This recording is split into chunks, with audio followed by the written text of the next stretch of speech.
ഒരു ലൊക്കേഷനിൽ ഒരു കാര്യം ഓർക്കുകയാണെങ്കിൽ മീശമാധവൻ കാവ്യ കൊച്ചുകുട്ടിയാ എന്ന് വെച്ച് കഴിഞ്ഞാൽ എന്തെങ്കിലും ഒരു കാര്യം പറഞ്ഞാൽ ഭയങ്കര കൗതുക എല്ലാരോടും വന്ന് ചോദിക്കുകയൊക്കെ ചെയ്യും. അങ്ങനെയൊക്കെ ഉള്ളൊരു സംഭവം ഉണ്ട്. അപ്പം ലൊക്കേഷനിൽ വന്നു കഴിഞ്ഞപ്പോൾ എന്നെ കണ്ടപ്പോഴത്തേക്കും എന്നോട് ഭയങ്കര കാര്യവും കൂട്ടും. ഫുഡൊക്കെ കഴിക്കുമ്പോൾ എൻ്റെ അടുത്ത് വന്നിരിക്കുക, കഥകൾ പറയാം. അപ്പോൾ ദൂരെ നിന്ന് 2-3 പേര് ഇതിങ്ങനെ വീക്ഷിക്കുവാണ്, കൂലങ്കഷമായിട്ട് വീക്ഷിക്കുന്നു. അവർ പ്ലാൻ ചെയ്യുന്നതൊന്നും ഞാൻ ശ്രദ്ധിക്കുന്നില്ല. ഞാൻ അങ്ങനെ എല്ലാം കഴിഞ്ഞ് ഞാൻ വർത്താനം എല്ലാം പറഞ്ഞു കഴിഞ്ഞ് ഞാൻ പോയി. പിറ്റേ ദിവസം ഞാൻ വന്നിട്ട് കാവ്യക്ക് ഗുഡ് മോർണിംഗ് പറയാം. കാവ്യ ഇങ്ങനെ എന്നെ ഒന്ന് നോക്കിയിട്ട് ഒറ്റ പോക്ക് ദേഷ്യത്തിൽ. ഞാനുമായിട്ട് ഈ സംസാരിച്ച് ഇതെല്ലാം കഴിഞ്ഞിട്ട് ഞാൻ പോയല്ലോ.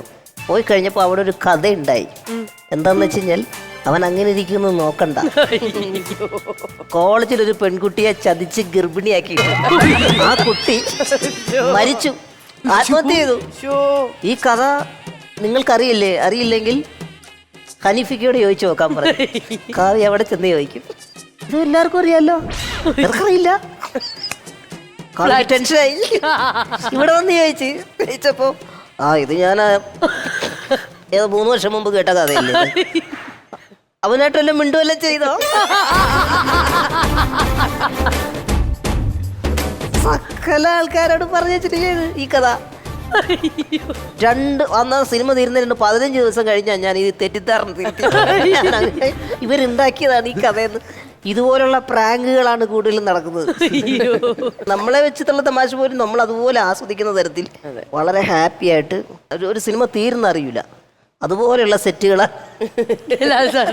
ഈ പല സെറ്റിന്ന് പല ആർട്ടിസ്റ്റുകളും ഇന്ന് അവരുടെ വർക്ക് തീരുന്നു പറഞ്ഞ ഏതെങ്കിലും കുറച്ച് നാളത്തേക്ക് വെക്കും, ഒരു ദിവസം കൂടി നിൽക്കട്ടെ എന്ന് പറയും.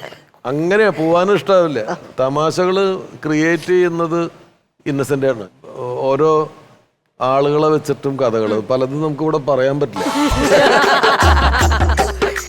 ഞാൻ പറഞ്ഞ കാവ്യയുടെ കഥയില്ലേ, അതിന്റെ ഉപജ്ഞാതാവ് ആരാന്നറിയോ? സലീമേട്ടൻ, സലീം കുമാർ. അദ്ദേഹമാണ് അതിന്റെ സൂത്രധാരനും സംവിധായകനും എല്ലാം.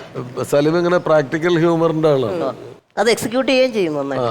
നന്നായിട്ട് എക്സിക്യൂട്ട് ചെയ്യും. എന്റെ ഇടയ്ക്ക് ഒരു സാധനം വൈറലായി പോയിക്കൊണ്ടിരിക്കുകയായിരുന്നു. തുണിയിലാണ് ഞാൻ അഭിനയിച്ചു എന്നും പറഞ്ഞോണ്ട് 6 മാസത്തിലെങ്ങാണ്ട് ഒരു വാട്ടറിന്റെ ഒരു ബ്രാൻഡിന്റെ, അപ്പൊ അതിൽ വെള്ളത്തിൽ കളിക്കുന്ന ഒരു കുഞ്ഞു കുട്ടിയായിട്ട്.